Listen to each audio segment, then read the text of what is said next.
गौरव गोगोई जी, आप बैठिए। गौरव गोगोई जी, This is not good.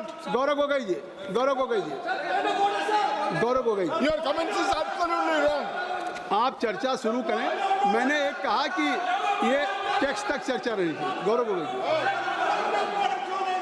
शुरू करें। गौरव गोगोई जी,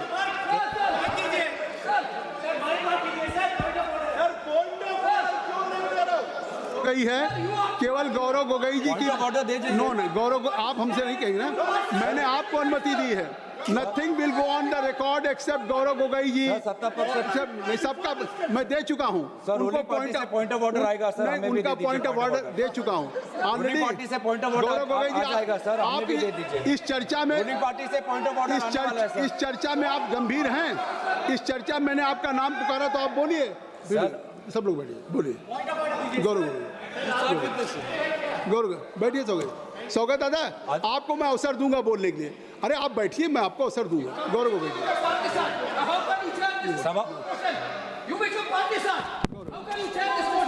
गौरव गोगोई जी, सभापति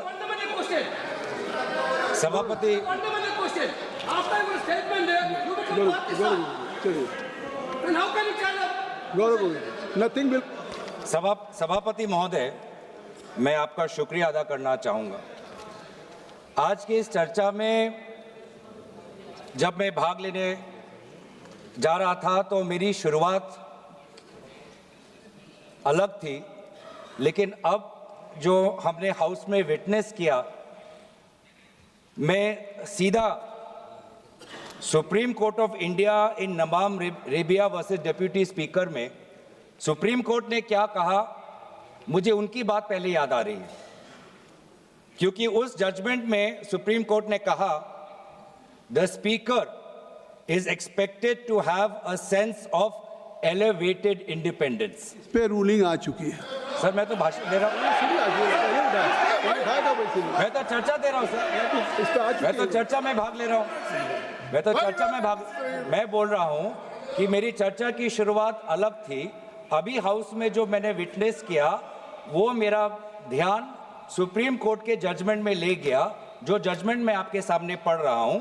the speaker is expected to have a sense of elevated independence, impeccable objectivity and irreproachable fairness and above all absolute impartiality। impartial का expectation होता है जो भी स्पीकर साहब होते हैं या स्पीकर साहब के चेयर पे बैठते हैं। तभी मैंने आपको अनुमति दी है। ये तो जावेद साहब को देता, मैं जावेद साहब को आपका संकल्प नहीं है। आप क्यों नहीं? संकल्प जावेद साहब का है और फिर भी ये चेयर आपको अनुमति दे रहा है और इस चेयर के संकल्प परंपरा है। संकल्प नहीं, कभी परंपरा है। उसका परंपरा है। कहाँ परंपरा है? परंपरा है। मैं बताऊं नहीं, 94 क्या परंपरा है? 1987 में सोमनाथ चटर्जी ने दिया था, उन्होंने शुरू किया। कहीं ने आप परंपरा दिखा दी। अविश्वास पार्टी का टाइम मत काटेगा सर, पार्टी का टाइम मत काटेगा। आप बैठिए सुरेश जी, आप बैठिए। सर, मैंने दोबारा कहा, मुझे लगता नहीं कि कुछ आपत्तिजनक बात की मैंने कहा कि सुप्रीम कोर्ट ये एक्सपेक्ट करता है अपने नबाम रेबिया के जजमेंट में, जो स्पीकर है और जो भी स्पीकर के चेयर पर बैठता है वो इम्पार्शियल होगा, वो न्यूट्रल होगा। ये सुप्रीम कोर्ट का जजमेंट है। दूसरी बात है, जो आज ये जो पूरा चर्चा जिससे शुरुआत हुआ, वो चर्चा शुरुआत हुआ आर्टिकल 96। आर्टिकल 96 में क्या लिखा है? उसमें लिखा है द स्पीकर और the deputy speaker not to preside while a resolution for his removal from office is under consideration. The key word is the speaker cannot preside. He might be present, but he cannot preside. अब मैं ये पूछना चाहता हूं कि speaker ने एक panel of chairperson बनाया, तो पैनल में कई चेयरपर्सन हैं। इस पैनल में कौन से चेयरपर्सन चेयर पर बैठेंगे, ये कैसे डिसाइड हुआ? ये कैसे डिसाइड हुआ सर? ये किसने डिसाइड किया सर? 96 मैं दोबारा पढ़ देता हूं, संविधान में लिखा है the speaker not to preside while a resolution for his removal from office is under consideration. मैं पूछना चाहता हूं, we are considering a resolution for the removal of the speaker from his office. How has it been decided that Chairperson Honorable Jagdambika Pal ji will be sitting on the chair, sir? How, sir? How? Sir, from the panel. How, sir? How, sir? Let the record, please, sir. Let the record state we are registering our strongest protest that the House has no record from the panel of chairperson. The chairperson currently occupying should be the person presiding. The House has no record, sir. Let that be go. इस पे मैंने एक ruling दिया कि speaker साहब का office vacant नहीं है। स्पीकर साहब हैं जब तक वो आज चर्चा हो के इस पे एडॉप्शन न हो बहुमत से कि वो स्पीकर नहीं हैं, तब तक वो स्पीकर हैं। हाँ है। और स्पीकर को ये पावर है डिसाइड करने। नहीं है सर, नहीं है सर, यही गलत है सर, ये गलत है सर। ये speaker not to preside while a resolution for his removal from office is under consideration. Cannot preside, तो कहाँ है पावर सर? कहाँ है पावर सर? कौन सा पावर है सर? माननीय मंत्री है, प्रेसाइडिंग का पावर नहीं है। माननीय मंत्री अध्यक्ष जी, मैं इनको टोकना। माननीय मंत्री अरे भाई बैठो ना, बैठ जाइए नहीं बैठ जाइए क्या? माननीय अध्यक्ष जी, माननीय मंत्री मैं इनको टोकना नहीं चाहता। प्रिसाइड शब्द प्रयोग जो किया गया है संविधान के अंदर, वो हाउस को प्रिसाइड करने के लिए किया गया है। ऑफिस समाप्त नहीं हो जाती, नहीं हुआ वही हाउस जब मतलब सदन जब चुनाव में जाता है तब भी स्पीकर का ऑफिस चालू रहता है। ये पद खाली नहीं रह सकता। ये जो गलत इंटरप्रिटेशन करे, एक सीमित उद्देश्य के लिए ही मैं खड़ा हूं। मैं इसमें कह दूं कि बात अभी माननीय गृह मंत्री जी ने कही है, अगर ये हाउस डिजॉल्व भी हो जाए तब भी स्पीकर का पद रहता है जब तक कि नया सदन गठन न हो जाए और जब तक नया सरकार या नई स्पीकर का चुनाव नहीं होता है। अब गौरव गोगोई जी, आपका रूलिंग गलत है। संविधान की बात कर रहे हैं।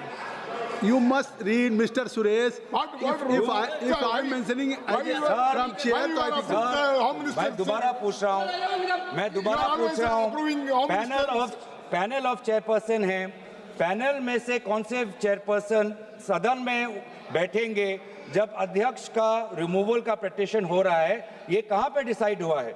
नहीं तो as per 95(2) the house should determine that which person will act as speaker. House ने डिटरमिन नहीं किया है सर, और ये बार-बार रिकॉर्ड में जाना चाहिए sir. The speaker has the right to speak. He can take part, but he cannot preside, sir. And by and so while the chairperson, a selected chairperson, has been chosen from the panel, that is a clear exercise of the power of the speaker, which is not allowed. It's a violation of the constitution.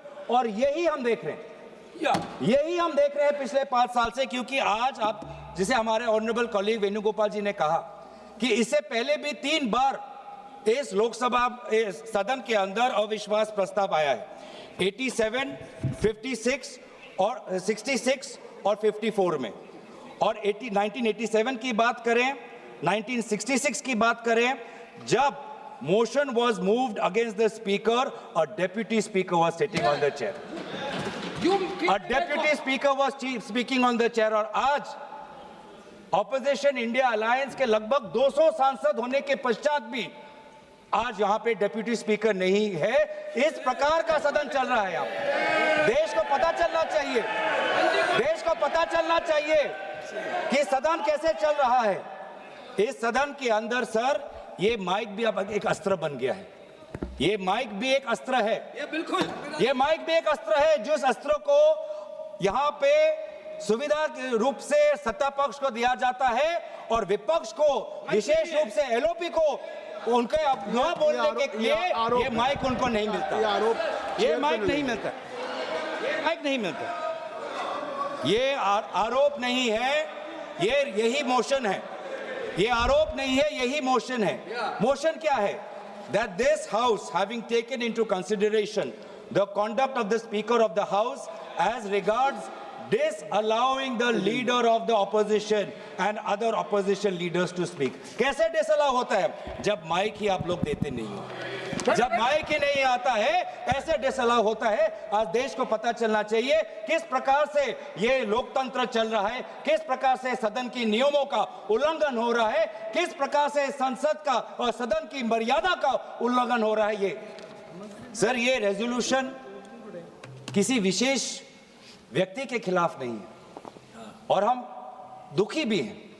हमें विशेष रूप से कोई प्रसन्नता नहीं है, कोई खुशी नहीं है, कोई उमंग नहीं है, कोई उल्लास नहीं है इस रेजोल्यूशन को लाते हुए, क्योंकि व्यक्तिगत रूप से आदरणीय ओम बिरला जी सभी के साथ उनका व्यक्तिगत रिश्ता अच्छा है।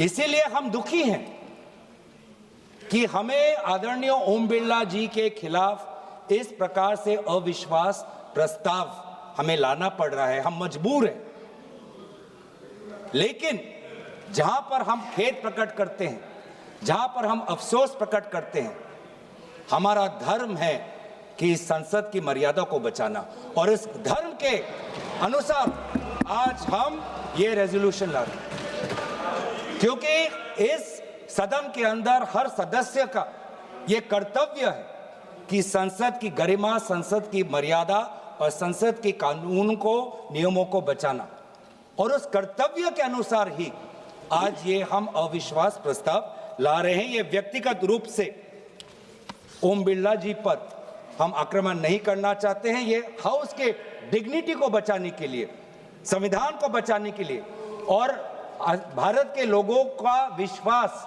प्रजातंत्र में कायम रखे, इस कारण से हम आज ये अविश्वास प्रस्ताव ला रहे हैं। ये जो सदन है, इस सदन को आदरणीय प्रधानमंत्री जी भी कहते हैं कि लोकतंत्र का सबसे बड़ा मंदिर, जिस मंदिर में हम सब प्रवेश कर सकते हैं, चाहे आप वामपंथी सोच के हो, चाहे आप एक छोटे प्रदेश के एक ही सांसद हो, चाहे आप इंडिपेंडेंट हो, चाहे आप बहुत अनुभवी सदस्य हो, चाहे आप युवा सदस्य हो, चाहे आप किसी लिंग के हो, चाहे आप किसी धर्म के हो, चाहे आप किसी भाषा को हो, ये सदन, इस की मंदिर का दरवाजा सबके लिए खुला है। और इस सदन के संचालन में आदरणीय अध्यक्ष महोदय का जो कर्तव्य है वो बहुत ही महत्वपूर्ण है। मैंने कहा है कि यहाँ पे जो बाबा साहब अंबेडकर जी ने सदन के संचालन में लोकसभा अध्यक्ष के कि उनका क्या दायरा होना चाहिए, जब उसके बारे में सोचा तो हमेशा ये कहा कि constitutional morality demands impartiality. Constitution morality demands impartiality. ये भी सोचा गया संविधान के निर्माताओं से that the speaker is not the voice of the government but the custodian of the rights of the entire house। चाहे वो एक निर्दलीय सांसद हो, चाहे दल का एक ही सांसद हो, चाहे अनुभवी सांसद हो, चाहे नेता सदन हो, चाहे नेता विपक्ष हो या चाहे नेता प्रतिपक्ष, सबके संरक्षण का कर्तव्य का जिम्मेवारी आदरणीय अध्यक्ष महोदय लेते हैं। और हमारे पार्लियामेंट के इतिहास में ऐसे कई स्पीकर्स हैं जिन्होंने अपनी एक व्यक्तिगत छाप छोड़ी हुई है, चाहे वो जीवी मावलंकर जी हों या सोमनाथ चटर्जी जी हों। लेकिन आज हम बहुत दुख की बात यह है सर कि हम किस घटनाक्रम की बात करें। ये जो रेजोल्यूशन हम लाए हैं जिसमें disallowing the leaders of the opposition and other opposition leaders to speak, sir इसमें हमने क्या देखा? हमने ये देखा कि फरवरी के महीने में जब आदरणीय नेता विपक्ष इस सदन के अंदर president motion of thanks to presidents